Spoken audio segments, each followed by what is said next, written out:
over Netflix, Prime, and the rest of the streaming services. Ex-Dunamis is coming your way soon, releasing June 1. Go right now, as soon as you can. Might want to wait till you are done watching me tonight. To boblarson.org. We've got a landing page there that talks about it, and more information is coming. We're in the final developmental stages of the largest platform ever created for streaming information about spiritual warfare, exorcism, deliverance, casting out demons, everything that's involved in fighting back against the forces of darkness. So we're taking the members-only channel and we're putting it on steroids. So if you've enjoyed the members-only channel, and I see Jacob's been a member for 2 months at the sword bearer level, and where did I see my good friend Aleem have it? You know, Aleem, I was just thinking about you the other day. I thought, I have not heard from Aleem for a while. So, God bless you. Good to hear from you again. He's been a member for 29 months. Well, guess what? It's about to get better with Ex-Dunamis, Christ power. And Elijah, member for 5 months at the sword bearer level. God bless you. Aleem is at the commander level. So the rest of you, be ready. It's coming. More news will be released, and it's really exciting. There's never been anything. It's probably the biggest effort I've ever made in all my years of development, including national radio and so on, to have this type of a streaming service that brings to you the most incredible volume of information. Now, Bob Larson University is a little bit different. That's training, that's instruction, that's very deliberate in a very theological and practical sense. But this is what you can watch and learn and see. Even going back, we are resurrecting Talk Back with Bob Larson. For those of you who listened to me for at least some part of the 20 years I was on nationwide talk radio. And it's going to be exciting. You'll be hearing more about it, but more to tonight. Ex-Dunamis is coming, don't forget it. Texas outlet Mall Massacre. It's demonic. It was demonic. How tragic. An afternoon of shopping at an Allen, Texas outlet mall turned deadly. For 8 people last Saturday, 33-year-old Mauricio Garcia opened fire on innocent shoppers in the second deadliest mass shooting so far in 2023, and I say it was demonic. We're going to talk about it. There's so much that's being said about these shootings, the killings, the constant escalation of crime in our culture today. The whole thing's getting out of hand. So far, in 2023, we're going to talk about the difference between a serial killer and a mass shooter in a moment. Chat line's open. I want you to interact with what I'm saying or give me your thoughts of your own. So, you want to see how exponentially this thing is growing? So far, there have been 131 mass shootings with at least 4 or more people killed or wounded so far. A year ago, it stood at 113. So you can see how quickly it's growing. Why is this happening? I'm going to throw some scriptures at you tonight. There's a lot to say, but let's just take one scripture. Ezekiel 45:9. These were the laws governing the children of Israel. And this is a message from the Lord to the leaders of Israel. Now realize that Israel was a theocracy. We don't live in that. We live in a democracy. But at the same time, this is speaking to leaders of the public. Those who are the head of governmental institutions that are there to keep the peace and to keep order in society. This is what the Lord says. Thus saith the Lord God, enough. Enough, princes of Israel. And that might be said to the Democrats, the Republicans, and everybody else at Capitol Hill. Enough. This is what God says. Remove violence and plundering. Our economy is being plundered. Oh, there's so much that could be said about that. That's a whole night to talk about. Plunder, violence. God says, execute justice and righteousness and stop dispossessing my people, says the Lord God. I've never seen a time in my life when the population of the United States of America has been dispossessed morally. Government has taken over and instituted things that are an abomination in the eyes of God. And it's been foisted upon us. We've been dispossessed. We've been dispossessed financially through inflation. We've been dispossessed through, God forbid that you should have a gas stove or drive a car fueled by petrol. It's all crazy. It's happening too quickly. But the tip of this iceberg are the shootings, the killings. Why is that happening? It's happening because the leaders are not doing what they ought to do. And I'm going to have a lot more to say about that in a moment. I want to comment on a couple of the chats, and then I know we're going to have more people chatting to join us. Michael. Yes, sir, for sure indeed. Yes, Michael. Tiffany. Hey, Pastor Bob, I've been praying for you and your family. I'll continue to pray for you in Jesus' name. Thank you so much. Welcome to the live chat. Jacob, member of the Members Only channel for 2 months. Ex-Dunamis, Christ's power is coming.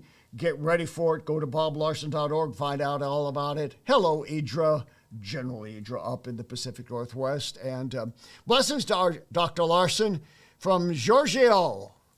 A member 1 month of the Members Only channel. We're going to move you over to Ex-Dunamis. Sharon's gaming channel. You got a gaming channel? I hope it's Christian gaming. Hey, Bob, I received deliverance yesterday. However, I've been hearing Lilith in my head for some reason. I'm not sure what it means, but what can Lilith have legal rights to? I have no idea. I call Lilith Jezebel on steroids. Lilith's right at the top with Lucifer. They're often competitors. They often work together. But she is a chief of demonic systems. So if you heard Lilith in your head, it's either because you're just picking up on that because you've heard about it, maybe from me or somebody else who has mentioned it.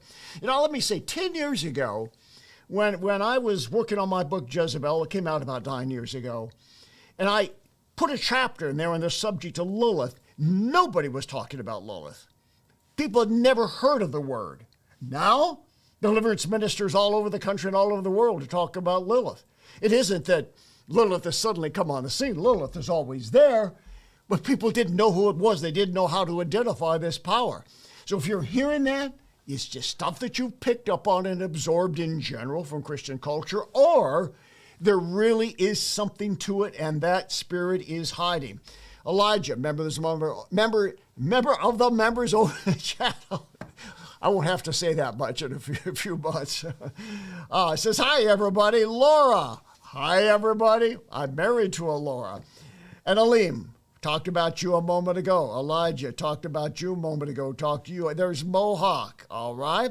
Gents, I'm listening from New Zealand. It's 1 p.m. now. Evelyn, I used to listen to you on the radio. Do you know we're bringing Talk Back with Bob Larson back to Ex-Dunamis, the best of the thousands of shows that I did over this space of 20 years. It's going to be really fascinating. Sharon, I love you, Bob. Someday soon I want to be able to just meet you. DeZane, hey, Bob, when you coming to Killeen, Texas? I don't know. I haven't been invited to Killeen, Texas yet. But we have some good friends down in Killeen, Arthur and April. I think you're from Killeen, aren't you? Child of King Jesus. Brother Bob, I believe a person playing role-playing violent games for years. The eyes are a window of the soul, and it trains the mind to instinctually react violently and open players to demons known them.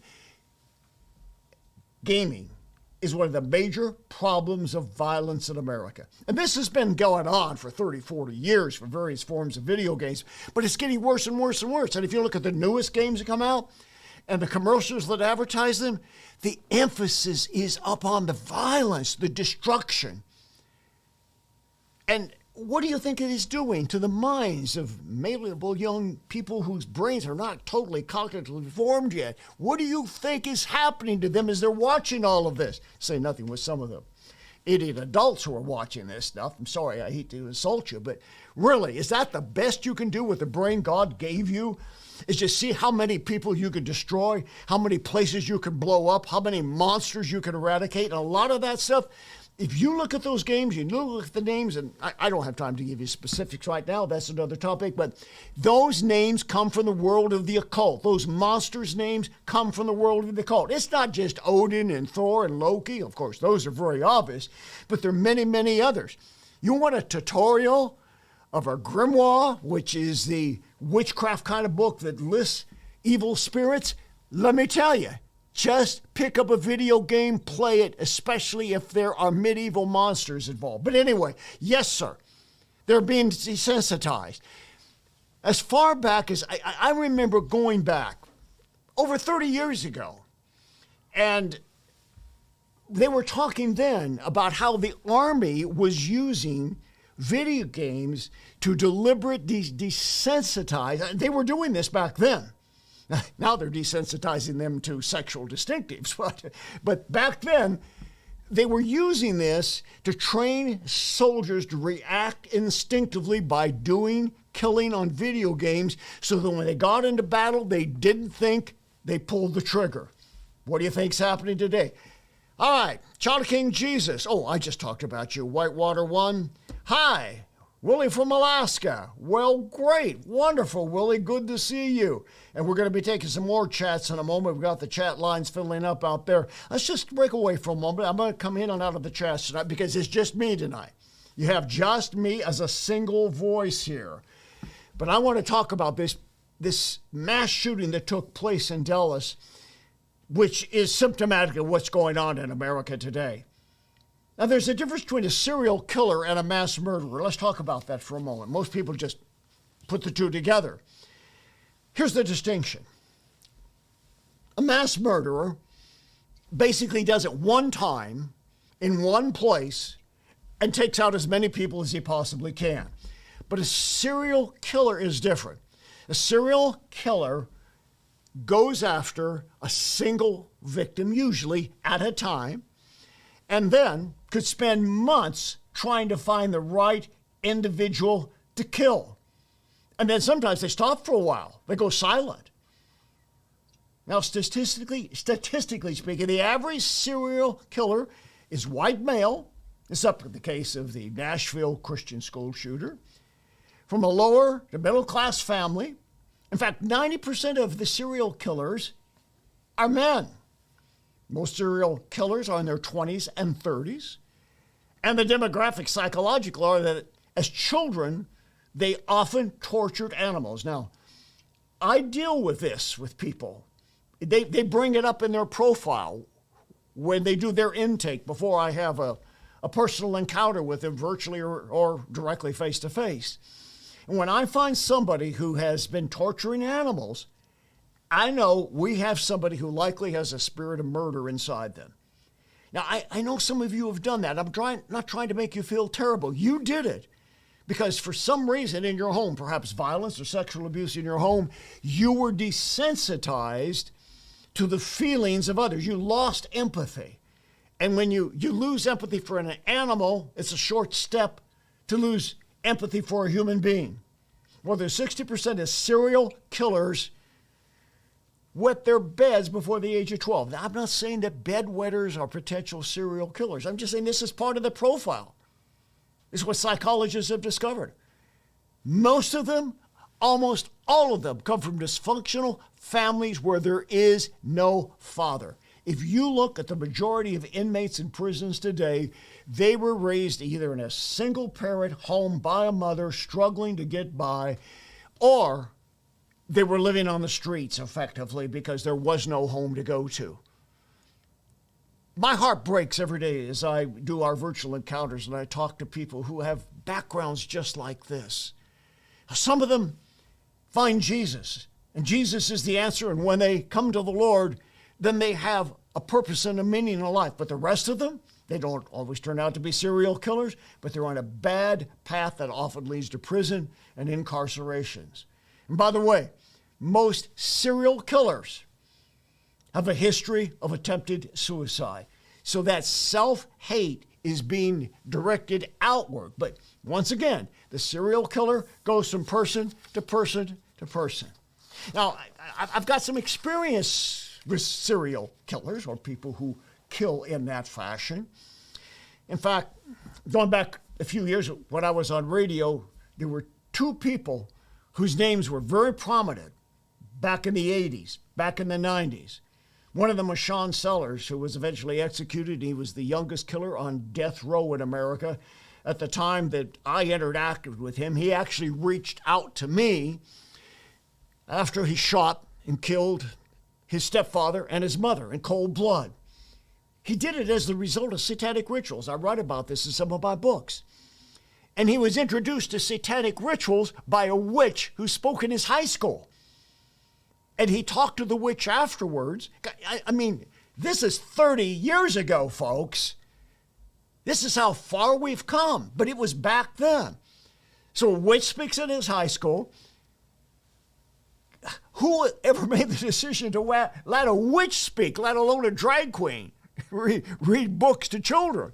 So he's got a witch in the school. He walks up afterwards, makes contact. The witch inducts him into witchcraft, gets him involved. He goes deeper. Witchcraft's not enough. This is usually the case. Then he gets involved in Satanism. Then he starts killing animals. He starts torturing animals. There's a progression. You could just see the pattern psychologically. And then finally, he was doing a sermon. He described this to me. In fact, he asked me to intervene on his behalf when he asked for his verdict to be overturned because he had begun to understand through what I had been speaking to him about that he had multiple personalities. We didn't call it dissociative identity disorder back then. We called it MPD, multiple personalities. Excuse me. But he had this. And he says, something took me over. I think it was a multiple. I think it was a demon. I know it was a demon. In fact, he conjured up Ezra. And that night that he did the conjuration, he says the last thing he remembered was standing over the body of his mother and his stepfather, with a gun in his hand, and he'd put a bullet through the head of both of them. They eventually executed him. It was Satanism. It was witchcraft. It was demons. Excuse me. You do not know what's in the lives of these mass shooters. They don't tell you. Like the Nashville killer, this young woman who shot up the children in that Christian school.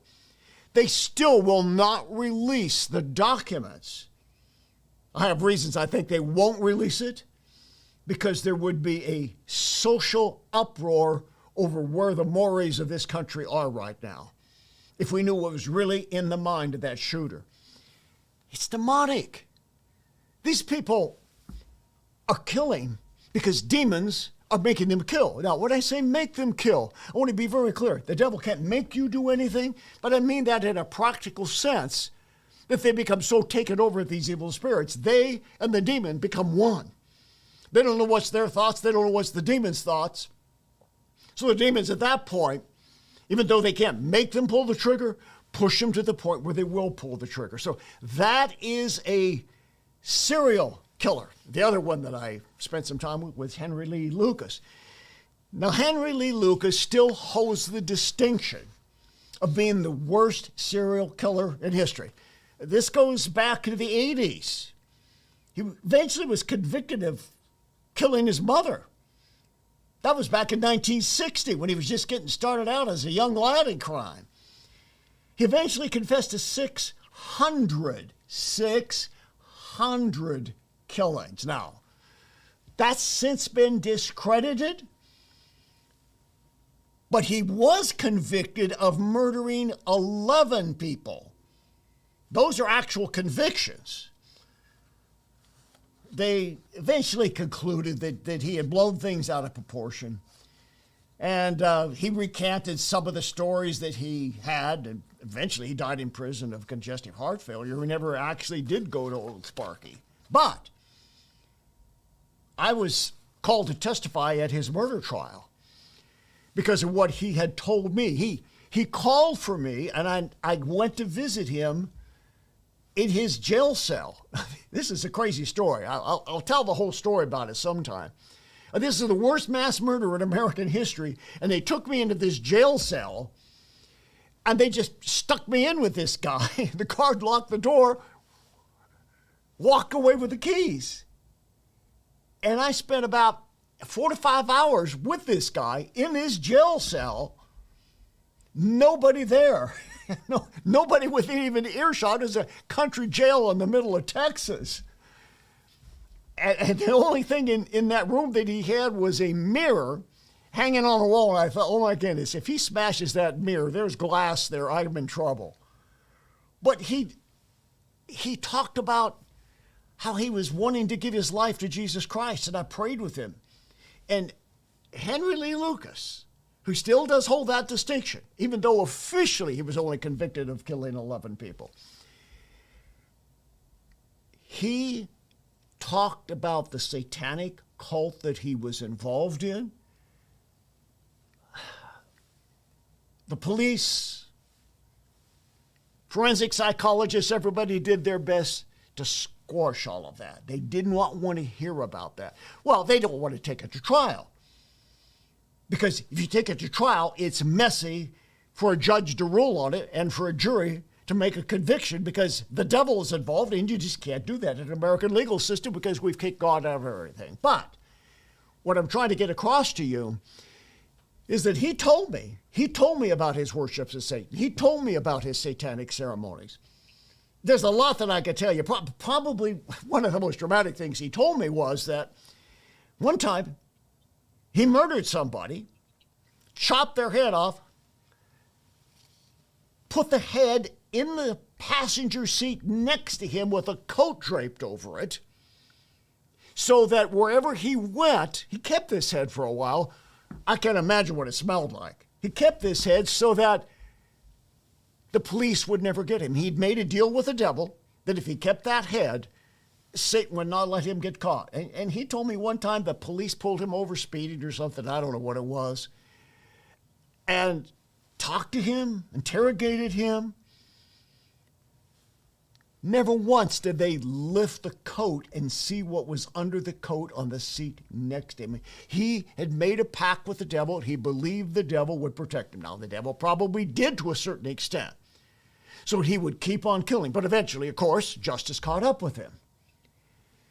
And when I was invited to testify at his trial, I remember they took me into a room, and he was in there at the other end of the room, and I was at the other end. And I was testifying against him in a certain sense because I had no choice. I was subpoenaed to testify about what he had told me. But they forbid me to talk about Satanism. I could not talk about the devil. I could not talk about the pacts made with the devil. Well, that's part of the problem we have in America. So that's what a serial killer is. Now let's talk about mass murderers. They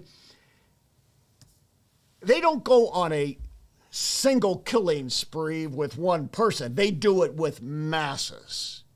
There are exceptions to this, but generally when we say a mass murder, we mean there are multiple victims. Mass murderers kills a large group of people at once. They're often loners, very few social connections, usually single.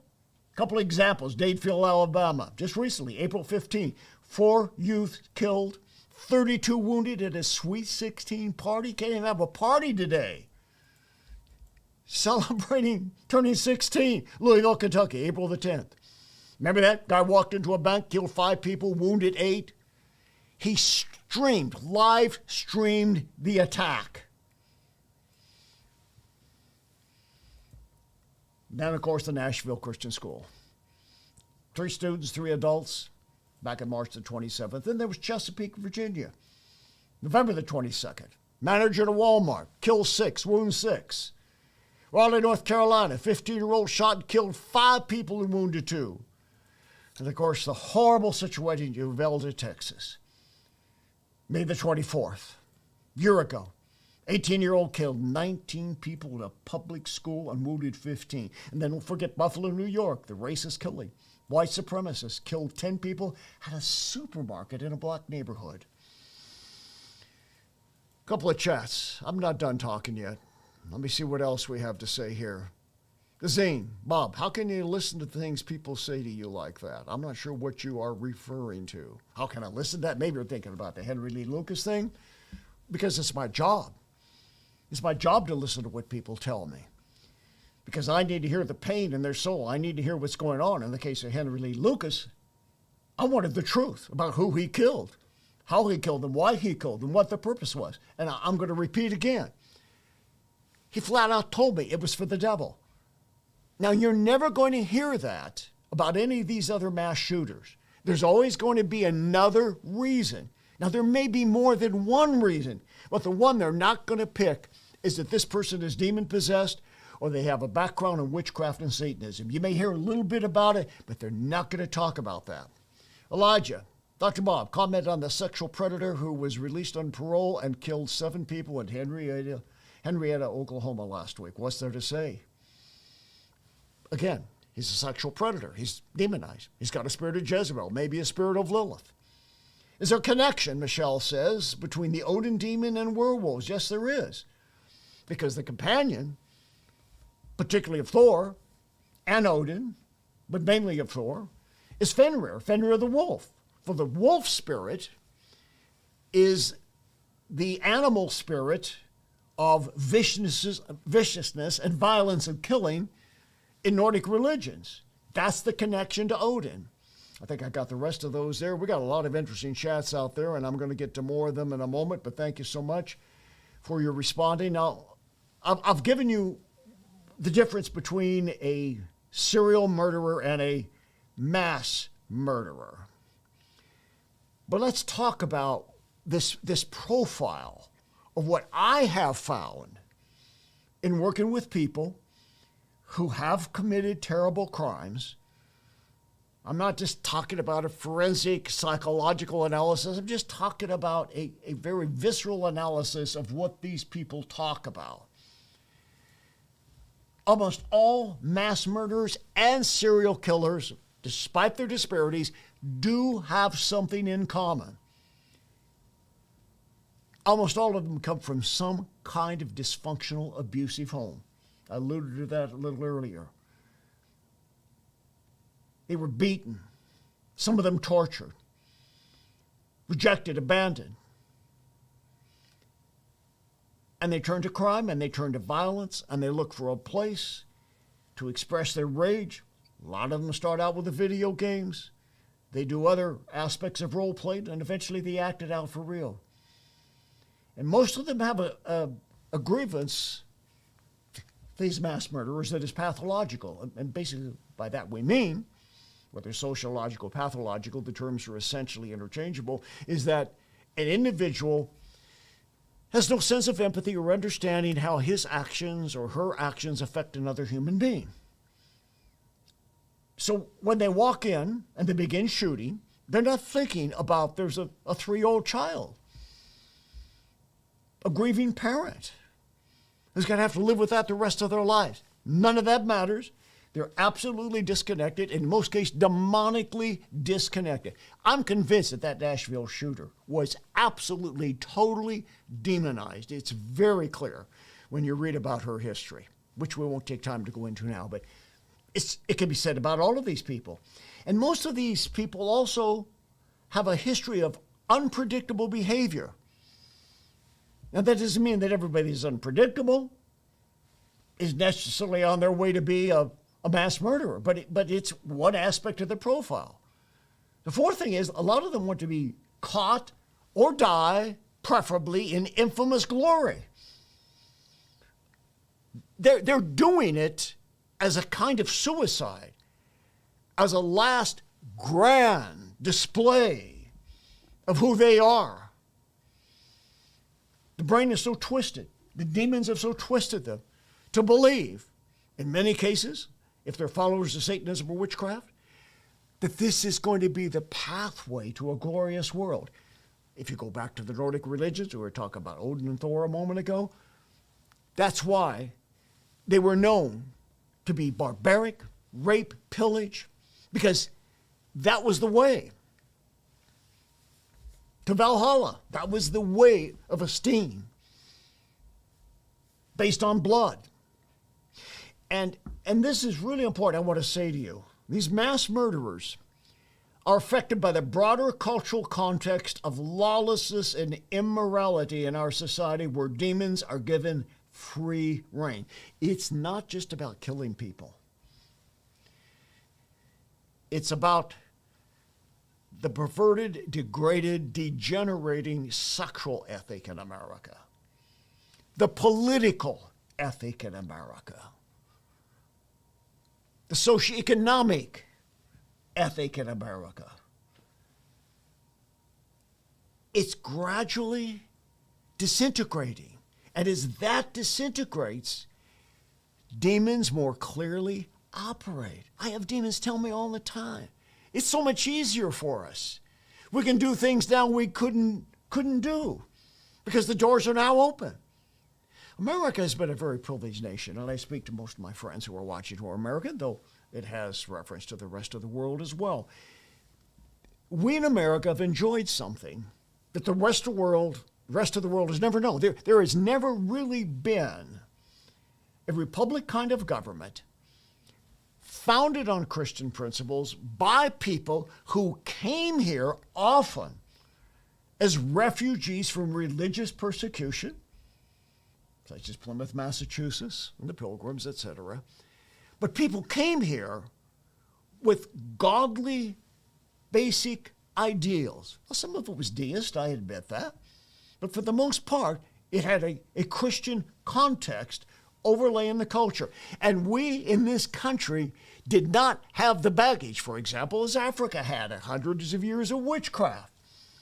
We didn't have, for example, as Scandinavia had, we're talking about this just a second ago, of all this barbaric activity. We didn't have, like, for example, Ireland, we didn't have hundreds of years of druids conjuring up demons.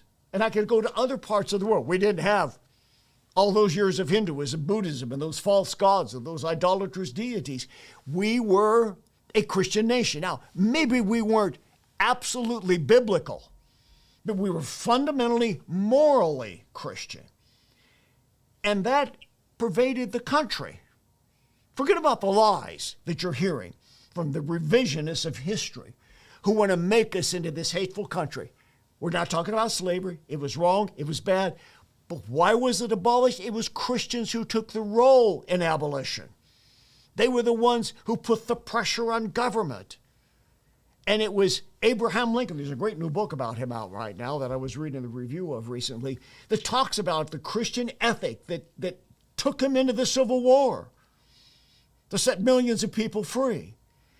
But in spite of the problems, there was this basic contextual way of seeing life in a biblical understanding. We've lost that. It doesn't exist anymore.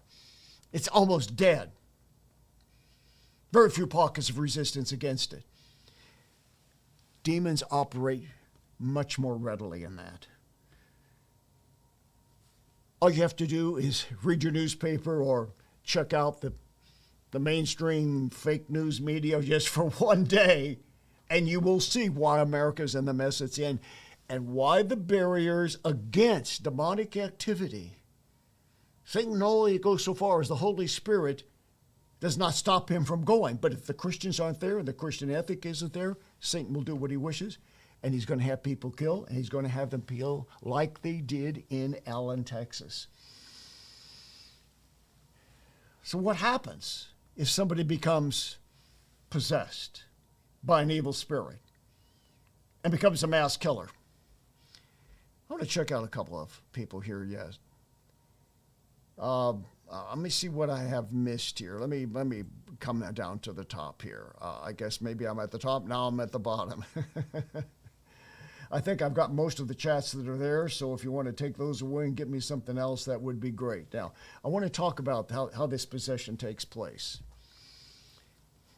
What do you look for in a mass murderer? An outlier? A social misfit? Somebody who's odd and quirky? Again, not everybody who fits that profile is going to go kill somebody. But when we see people like that, what do? Well, we ostracize them. We don't reach out to them. We don't find out why they are that way. We don't get them proper mental health help. But as I mentioned before, torturing animals and self-injury are two clear indications somebody is headed a bad direction and has the potential to be dangerous. Intervention is needed immediately. And most of these people are beneath the radar. We need to get sensitized to an understanding of what's around us in culture and who might be the next person to pull that trigger. or wield that knife. And I want to say that the demonization of people who are willing and do commit such crimes is always generational. Spirits of murder are very common to anybody who's involved in deliverance. We see it all the time, don't we? And those murders go back to generation upon generation. And very often a person's demonic possession state is the result of an ancestor who has committed a murder. Now, it doesn't always play itself out in murder. Sometimes it takes another direction. Whatever immoral or ungodly way Satan can work in that person's life, but the root is a curse of murder. Now, I want to say, friend, this is very common. So if it's common now that people are suffering, and maybe they're violent because of curses of 3, 4, 5, 10, 15, 20 generations ago, what kind of whirlwind are we going to reap in the future should the Lord tarry and not return immediately? With the after effect of all these mass killings, unthinkable. But I am convinced that I, and many of you out there in deliverance ministry, have stopped mass murderers. I can think of many people in my long career of decade upon decade of ministry and exorcism and deliverance who were potential mass murderers. One story. I may have mentioned this before. I don't recall. This actually happened in New Zealand. I think somebody's watching us from New Zealand. Maybe many people are watching us from New Zealand. But I'm trying to remember whether it was Christchurch or Auckland, doing a seminar, and a man manifested demons violently. And when I began to minister to him, I discovered that those demons, which was a demon of murder, came as a result of his father's incestuous behavior toward him. He was raped by his own father, and he was filled with rage. And after he was delivered, he said, "I want to show you something." He said, "Come out to my car." And I'm thinking, well, I got 4 or 5 guys who walked out there with me. We got to the car. He opened the boot, the trunk, and there was an axe. He picked up the axe, handed it to me, and he said, "I'm not going to be needing this anymore." He said, "I put this axe in the car. I was on my way to chop my father to death. I didn't do it because I said, I'm going to give you, God, one more chance. I'm going to go hear this guy, this American guy who's here, and see if he's got anything to say that will stop me." I had a lot to say about the love of Jesus Christ in spite of what his own father had done.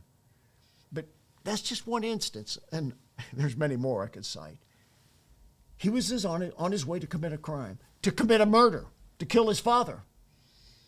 He gave God one last chance. Who knows who crosses your life that you share the gospel with? Is there one last chance to come to the Lord before they do something terrible? How many potential mass murders have crossed your path, my path? And we haven't known about it. We didn't know there wasn't an axe in the trunk that they told us about. But it was in their mind and their hearts to commit a terrible crime. And because you shared the gospel and led them to Jesus, because you cast demons out of them. God bless all of you who are involved in deliverance, real legitimate deliverance. Who knows how many crimes you've stopped? A lot more than the defund the police movement.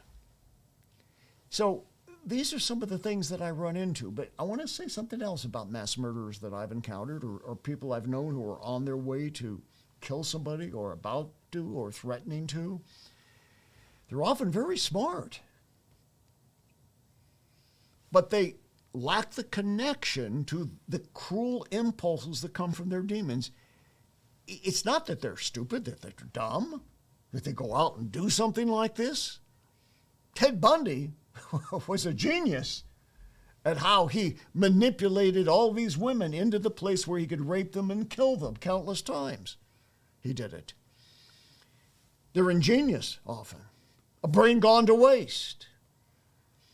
And here's the thing, the possession is often undetectable to those who don't deal with demons. And I talked recently about this movie that's been out there, Nefarious. I give it 1 thumb up, 2 thumbs down, and I just commented on it again because it was about a serial killer. And it tried to portray this guy as nutty, in and out of these demonic states that were crazy, but evil genius. Okay, that's a movie. But it was intended, Christian people put it together, to give a sense of what demon possession is like. It's not like that. A serial killer or a mass murderer is on their way to commit that kind of crime is not going to act like that guy did in the movie. It could happen, but in general, that is not the way the demons operate. They're cold, they're calculated, they're numb, non-empathetic, narcissistic, pathological, and you would never know it. You would never know what's in their mind and what they're about to do. And one of the greatest tragedies is some of the people who commit these crimes have a grievance against God and the church. They think God is their problem and they take it out on God's people. June 17, 2015. Charleston, South Carolina. A racist young man walks into a church Bible study, African-American church, and kills 9 people. And then the Jewish synagogue shooting in Pittsburgh, an anti-Semitic, at the Tree of Life synagogue. Walks in and kills 11 people. Let's not forget Sutherland Springs, Texas. Devin Patrick Kelly walked into the First Baptist Church, killed 26 people, including an unborn child, and wounded 22 others.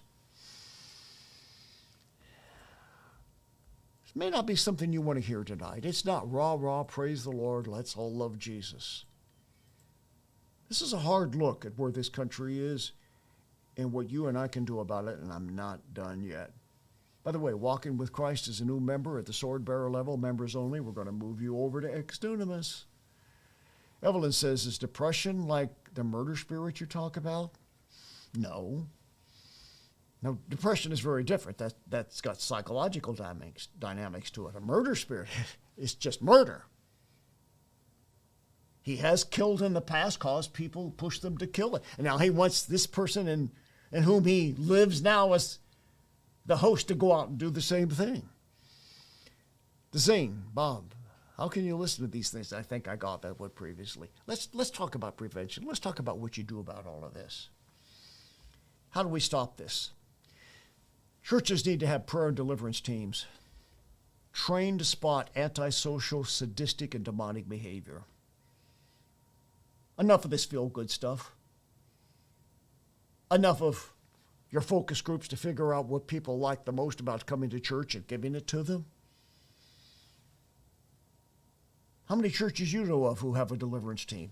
Thankfully, the number is increasing. Thank God for those that do. But even many of them are not trained in knowing how to see sadistic, demonic behavior. Second thing, demonic possession can be identified. The kind that can kill if you make it a point to study what you're looking for, which I've done, which Bob Larson University will teach you. Go to boblarsonuniversity.org today. Enroll. Get involved. Learn this stuff. Make a difference. Third thing I want to say is the dangerous person isn't always somebody who talks about evil. but there's always a pathological, self-centered view of life. It's all about them. They crave attention. They can even develop a winsome personality. Again, Ted Bundy was perfect at that because they want to attract victims. Fourth thing I want to say is that murder demons aren't always detected by rage and violent outbursts. In fact, most of these people who commit these mass crimes have been very cool and methodical, in some cases even charmers. Fifth thing I want to say is that demons are usually attached. Murder demons, violence demons are usually attached to what I call a life-defining event like molestation, beating, some extreme injustice. Now, there may be many injustices in an individual's life who's raised into dysfunctionality, but there's usually a single trigger. And I want to say this straightforward. I'm all for therapists who do a great job helping people to understand their problems and counselors and so on. But only deliverance is going to solve the problem of a killer who's got a demon intent on driving them to murder. A couple of final thoughts. Pam, I pray for all the homeschooling parents for wisdom to speak to their teenagers, young children about the dangers and peer pressures of video games, which are a seed of evil. Good for you, Pam. My wife, who's running the chat line out there for me tonight, homeschooled our 3 wonderful daughters and did an incredible job with it. And thank God for parents who are doing that, who have the ability to be able to do that.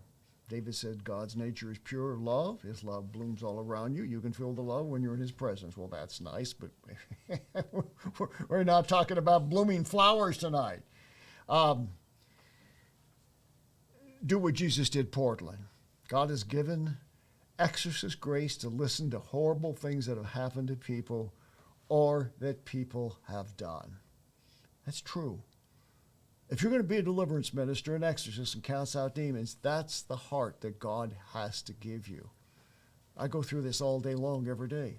Not every single case, but many cases. Often at least 1 or more cases a day where I'm listening to stories that seem to be unbelievable, but I know these people aren't lying. And God has to give me the grace to hear it, to look past their anger, to look past the horrible things this person has done in spite of what was done to them, and find the purpose of God in all of it.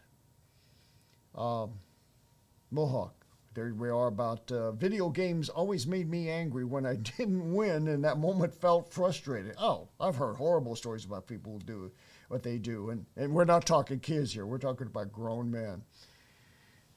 Danae, I've loved watching you for years. I need prayer. All of a sudden, a month ago, I started getting migraine headaches with paralysis. I can't speak very well. I hope you've seen a neurologist or a doctor about this, first of all, to see what's going on there. But in the name of Jesus, I ask this prayer family who joins with me to get some emojis going, to get some enthusiasm going right now for this dear lady. Diane, blessings. Tom and Margaret, Lucas and I are praying for you. They're having an event this weekend. These are Do What Jesus Did leaders back in the Northeast region, or whatever region that is there in the Pennsylvania area. They're coming against a large number of witches. And Michelle, God bless you, Michelle. Exorcists should have a strong prayer life. That's wonderful. Living Bible Study says many are desensitized to doing violence by violent video games. We've talked about that very much. And for all of you out there who have been joining us in the chat line tonight, God bless you. So many wonderful comments out there. Now, let me mention just a couple of things in closing here. First of all, we have to stop this knee-jerk default of blaming guns. I'm not getting into a gun control argument with you tonight. But the gun's not the problem. It's a people problem, a person problem. Now, I understand the argument that the ease of accessibility to a killing machine is going to make it worse. Well, who says it's a killing machine? We just had a terrible situation. One person beautiful young woman, I think 28, 29 years of age, in a wonderful neighborhood just a couple of miles from our office where this is taking place tonight. Perhaps you heard about this story. Just a few hundred yards from the Mayo Clinic. Goes for a walk in the middle of the day in an area of upscale apartments. The guy comes up from behind. No, he doesn't have an AR-15. He has a pocket knife and stabs her 15 times and leaves her bleeding to die. You're going to tell me that's not demonic? There's a lot of other things, yes. Yes, it's pathological. Yes, it's criminal. It's this, it's that. But it's demonic. What causes anybody?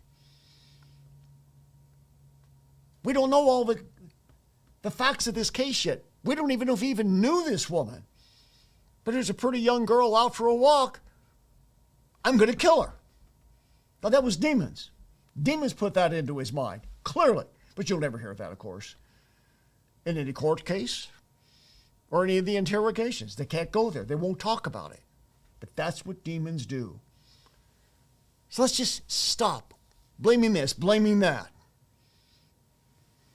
Other than auto accidents and drug overdoses, you know what one of the biggest killers in America is right now? I just read an interesting article a couple of days ago. Horseback riding. More people have been killed so far this year by horses than by assault weapons. Well, just think about that for a minute, let alone fentanyl.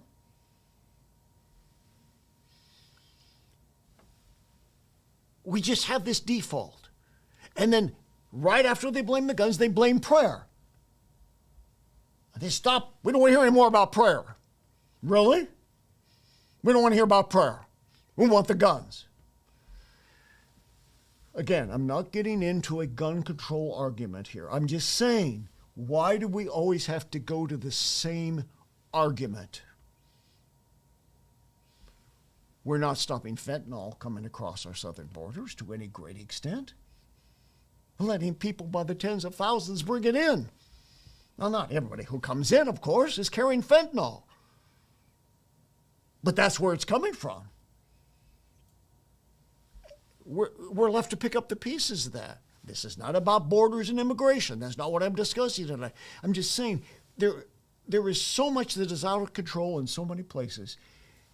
Only the Church of Jesus Christ and only the people who are willing to fight demons are going to make a difference in this, because it's very obvious what I'm trying to get across to you. The politicians aren't going to solve it. They have the same knee-jerk reaction every single time. They're like drones. That's all they can think about, little robots without an AI brain. It's this, it's that. No, it's not. This is evil. This is a moral battle. This is spiritual warfare. It's about the powers of darkness. I want to ask you a question. Why did God bring the flood? Yes, I believe in the flood, a real flood, a worldwide flood, one that caused a lot of the geological phenomena that we look at today, when the fountains of the deep were open and the rain fell for 40 days and 40 nights. Why did that take place? Genesis 6:13, and God said to Noah, the end of all flesh has come before me, for the earth is filled with violence. I will destroy them with the earth. The flood came because of violence. People were killing people. And what did Jesus say? As it was in the days of Noah, so shall it be. You know what would stop a lot of this? Exodus 21:12. He who strikes a man so that he dies shall surely be put to death. We don't do that. We keep him on death row for decades. It's just a money-making thing for the lawyers to drag it out as far as they can drag it out. It's a cash cow.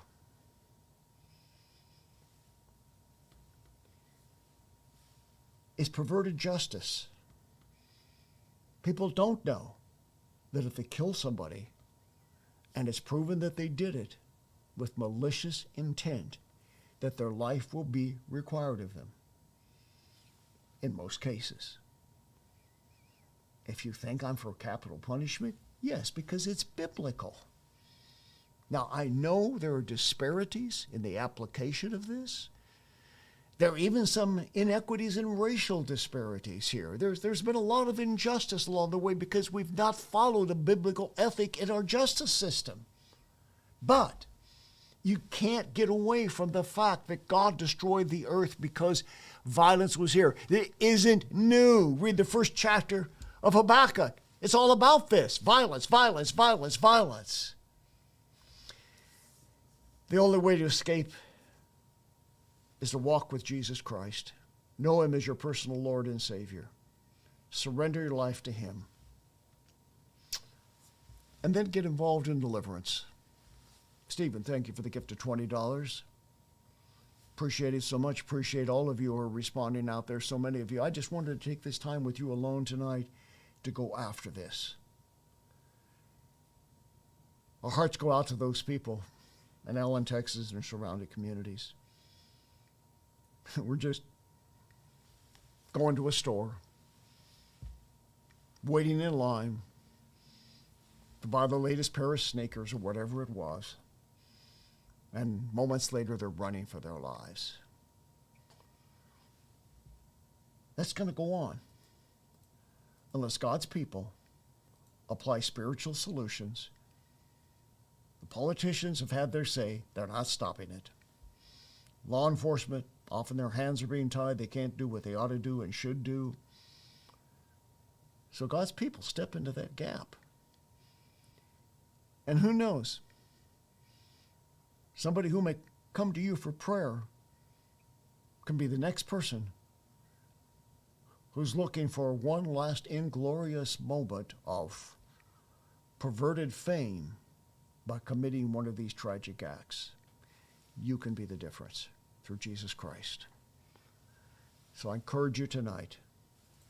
First of all, if you don't know the Lord, turn to Him. Call upon Him. Whomsoever shall call upon the Lord shall be saved. Romans 10. And secondly, if you're not involved in deliverance, in the casting out of demons and confronting the trauma that people have that leads to demon possession, please enroll in Bob Larson University. And if you feel impulses of evil within inside you, and you know that you're a good person, and you know that these rages and this sense of harming someone or something seems at times to be a bit overpowering and contrary to who you are, you probably have a demon. You could have a severe psychological disorder, but maybe that disorder is in part generated by the demon. Let us help you. Let us help you. There's so many ways we can do it. We're going to let you take another look at that quick ex dunamis spot as I say goodbye in a moment. Thank you for watching. We've got some great shows coming up in the next couple of weeks. Know this, that with Jesus Christ, we could put a stop to these things that I've described tonight, and that you can get free, stay free, and live free.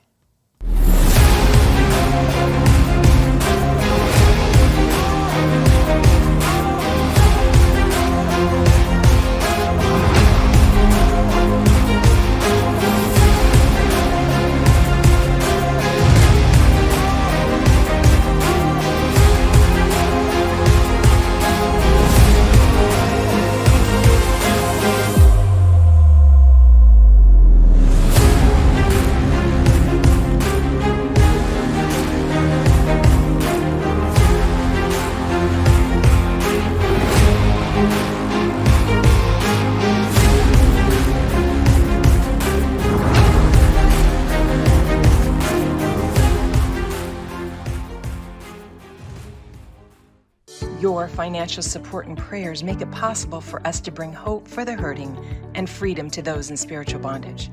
For the latest information regarding ministry outreaches, go to boblarson.org or call 303-980-1511.